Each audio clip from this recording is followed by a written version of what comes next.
I've been curious about 40% boards.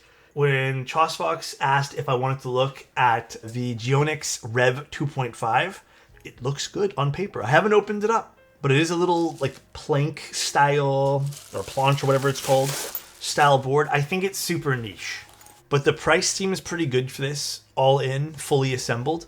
Like, we will be doing kind of a little bit of a breakdown of this board today, but not going into super big breakdowns, just because there's probably no point. But it looks interesting. It's a collab unit too, so I guess it's co-designed by a designer named Masro. I mean, it says it starts at 107, but I believe, just to scroll down really quick, the actual price point after all this is done is going to be 111. Not terrible pricing. Apparently this is all aluminum, which is cool. Also, apparently the RGB is super duper nice for this as well. Bunch of different switches you can get. These are going to be low profile stuff. It also basically has like I don't know if it's polycarbonate or acrylic, but they kind of have like a see-through, a semi-see-through one. We're not looking at that today. Tons of different things you can get here. An 18 milliamp battery. It has vial compatibility. I was a little skeptical about this because I have looked at boards before that state QMK, and I think this is really important for a product like this. I didn't have to ask. Usually I kind of wait until after the review is done, but they actually sent me a bin file a few days ago with an update that gets this to work in vial. So we're going to try that today too. But yeah, the old one, so the Rev 2 unit, had wobbly keycaps, loose feeling switches, alignment issues, felt cheap, sounded inconsistent, and had a terrible wobble on the space bar because there was, from whatever reason, basically no stabilizer on this particular key. Happy to see some of these changes being introduced. I think that's a big thing. We got a normal like butt ton of foam, 5-layer acoustic package here. Pretty usual. And then they have some really cool keycaps, which I believe, I've never heard of this particular profile. Some sort of low profile type thing. Might be Chosfox's thing. I know they've been kind of into it. And vial compatibility, which is good. We have Bluetooth 2.4 and USB-C, 1000 polling rate, which it is what it is. You can pick. I don't really care about the polling rate personally on a keyboard. Anything that's above like, I don't know, 500's fine. And then we have different switches. I don't know which ones we have today. We'll have to take a look. But yeah, pretty cool. $111. I would say rather, as someone mentioned earlier, I think the good word here is rather competitive for what's on the market. And you get a little hard shell case too. Let's take a look. They did send this to me, by the way. I'm assuming we can keep this. This is going to be sponsored. Won't stop me from being honest. I already actually have a bunch of research that I've already done onto the board, and I might already have a few things based off of some stuff that I did some research on. It's so cute. Actually, this has some weight to it. Oh, this is actually really nice. So this is all metal. Yeah, this is definitely CNC'd with a pretty good anode job on this too. Damn. All right, Chosfox. Wow, this actually feels insanely premium. All right, I'm impressed already. What else do we get in here? I think this is some extra keycaps. And is this our little USB-C or no, USB adapter thing for the wireless? Okay. Yeah, this is wireless as well. I genuinely want to learn how to use one of these. I'm a bit bummed we didn't get the one with the stabilizer in the center, but I will take other people's word on it. Apparently the stabilizers work great on this. Wow, this is nice actually. Fully CNC'd case. You have a toggle on the back, USB-C. The keycaps look great too. Oh, this is good RGB too. All right, for anyone who's been wanting a little 40%, this might be a fun little pickup. I mean, this is tiny. I wouldn't say, like, this is not overly heavy as well, even though it's a full metal construction. I would be worried about tossing this in a backpack though. I definitely use some sort of case. All right, to go over some notes though. From other things I noticed, again, I've never seen the Rev 2 in person, but from other things I noticed when I was looking at some photos, I watched tons of reviews about the Rev 2 as well.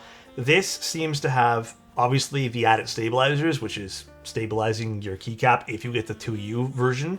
The case, super solid. From what I saw of the other one looked super cheap. The RGB does seem a lot better here. I would love to have seen maybe that half aluminum one. That would mean so cool. I'll do a lights out here in a second too. But yeah, very, very fun. Now, some some complaints that I saw some other people doing some like light reviewing on this, which I want to see if this is also kind of a problem, is they're saying it's a very inconsistent typing feel. Or, no, sorry, not feel, sound. I don't know how much that matters in this particular case, but I guess we'll find out. But yeah, I think this is going to be great for someone who's using, like, someone who wants a little 40, who likes the ortholinears, someone who wants to bring something to work and likes layers of stuff. Yeah, travel would be a really good one too if you want something to travel with. Ortho is something that I've genuinely tried to learn over the years and keep failing at. Let's see without the lights. I mean, yeah, the RGB is pretty solid. Cannot complain about the RGB. That is hella solid for RGB. Let's see how this thing sounds. And then we'll take a look at the insides of the case. We'll find out what switches I use. They feel like a linear.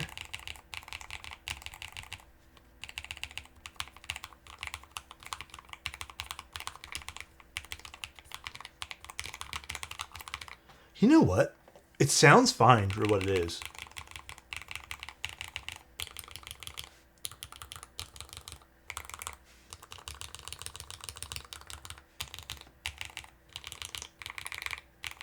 I definitely see what some people were saying about some of the corners sound different. I think the corners sounding different is fine. I wouldn't really expect it to be completely consistent like that.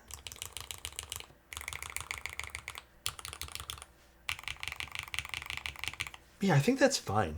I mean, yeah, I think that's totally okay. Damn, this is a cute little case. Let's find out what's inside here. I think this sounds okay as well. I don't know exactly what switches we got, but we'll find out here in like 2 seconds once I open this thing up. Let's also look at keycap quality because that's on my list for today as well. So these are a die sub keycap. I don't have any problems with these. I think they look fine. It's legible. The legends are quite big. It's not the thickest PBT that I've ever seen, but it's thick enough. Literally, I have no problems with this. Cool profile as well. And then for the switches, it was one of those white switches. So these we got today are the white reins. So these are just the standard linear, I believe. I think this particular pin layout is pretty standard. I've seen this before, right? With the pins over here. So we have some north-facing LEDs. Yeah, these look pretty standard. I know there's a few different pin layouts though. Well, this is fun.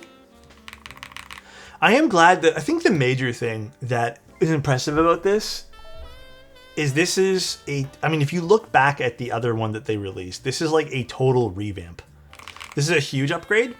Yeah. Again, I've never had the Rev 2 in hand, but from what I've looked at, the Rev 2 versus this is like a totally different board. Are the small spacebars hard to get used to? If I were to pick this up today, I would pick the 2U. So you can get one where this is just together. I probably wouldn't get this.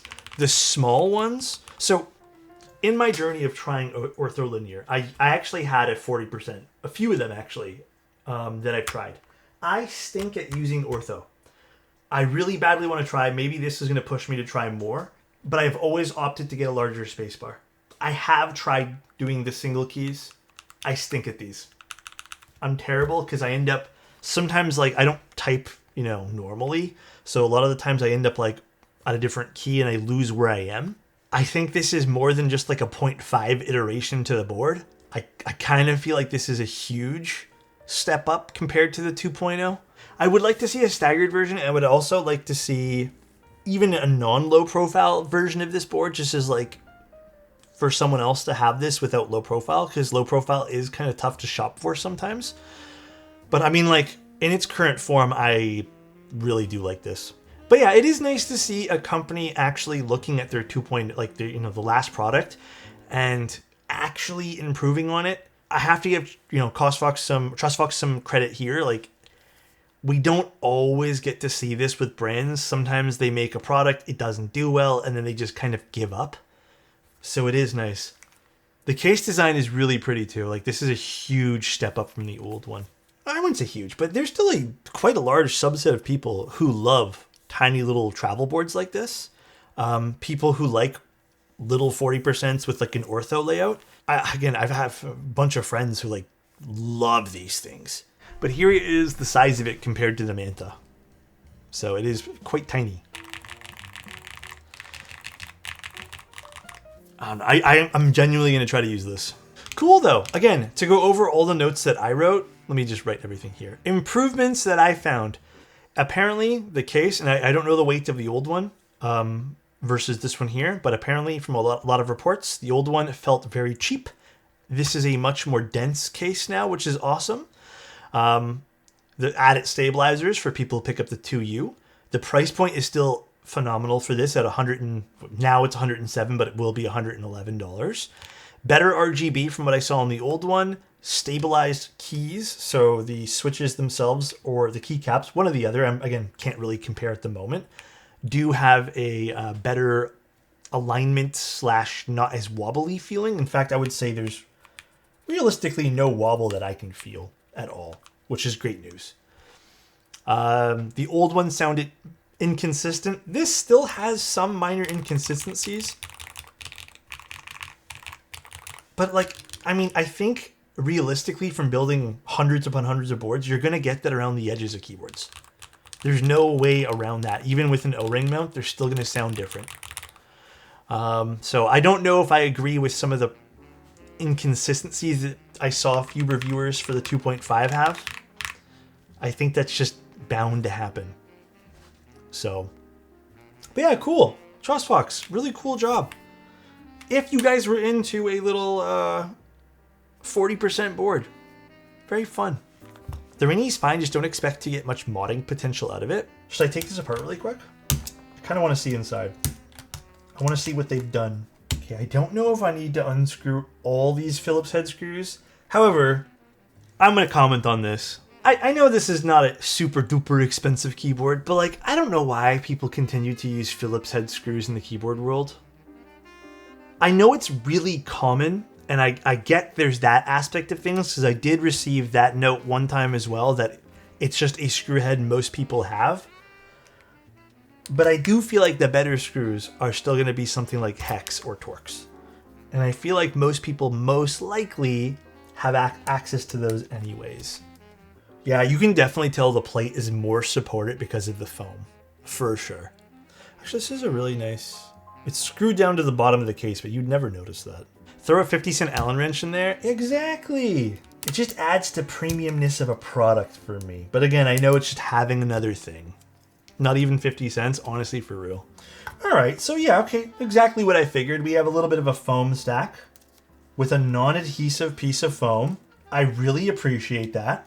We have a ribbon cable connecting the board as well.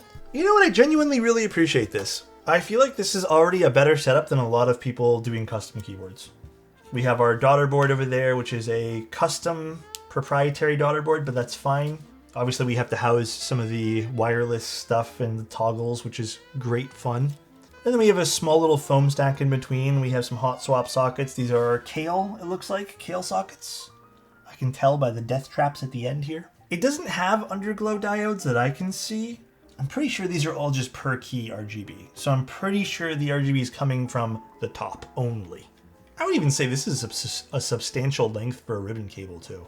And everything looks like decently moddable too. They put some protective tape behind the cable over here too, which is nice to see. Solid internals.